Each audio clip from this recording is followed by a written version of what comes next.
Ever since President Trump appointed a fifth conservative justice to the Supreme Court, there are two questions everyone has been asking. One, did Justice Ginsburg take her vitamins today? And two, when will conservatives try to use the new courts to overturn Roe v. Wade?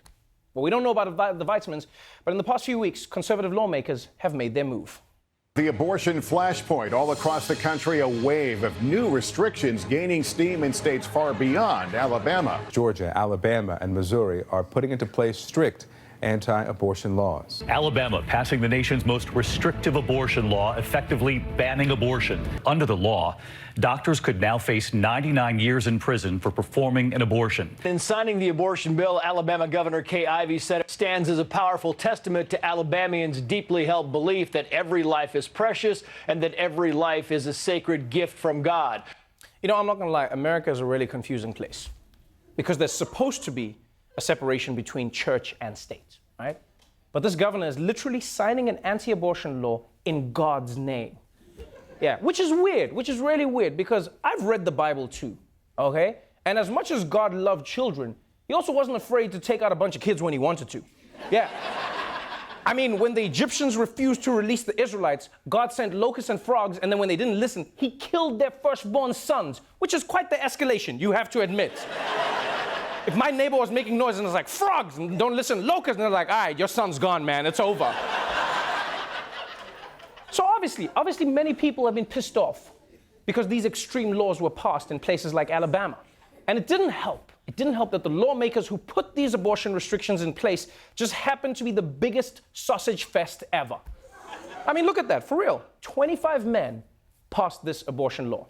They passed it through the Alabama Senate.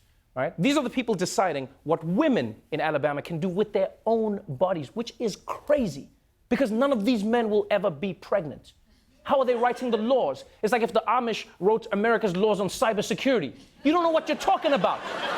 The guy was just like, yeah, I'm going to write the laws. I'm going to write all of your laws. You see, every computer should have an angry goat in front of it to scare away the demons. Stay in your lane, Amish people. Now, it's no secret that these are some of the most extreme abortion laws America's ever seen, right? In fact, Alabama and Missouri have made abortion a crime, even in the cases of rape and incest. And for some Republicans, this is a step too far. President Trump tweeting this weekend, for those who would like to know, I am strongly pro-life with the three exceptions, rape, incest, and protecting the life of the mother. The same position taken by Ronald Reagan. I don't support the Alabama law. I believe that there ought to be exceptions. I'm pro-life, but there ought to be exceptions for rape and incest and where the life of the mother is at risk. You know what's crazy? Is that 3 weeks ago, Trump and Romney's positions on abortion were the extreme positions. Yeah, but now thanks to Alabama and Missouri, these guys get to act like feminists. Yeah? Like, yeah, no, I'm on the side of the woman, except in these three cases. I mean, every time it should be against the law. I mean, I'm the reasonable guy. Because no, make no mistake, three exceptions is still bullshit, all right? You're still taking away a woman's right to choose. It's as simple as that. It's not reasonable.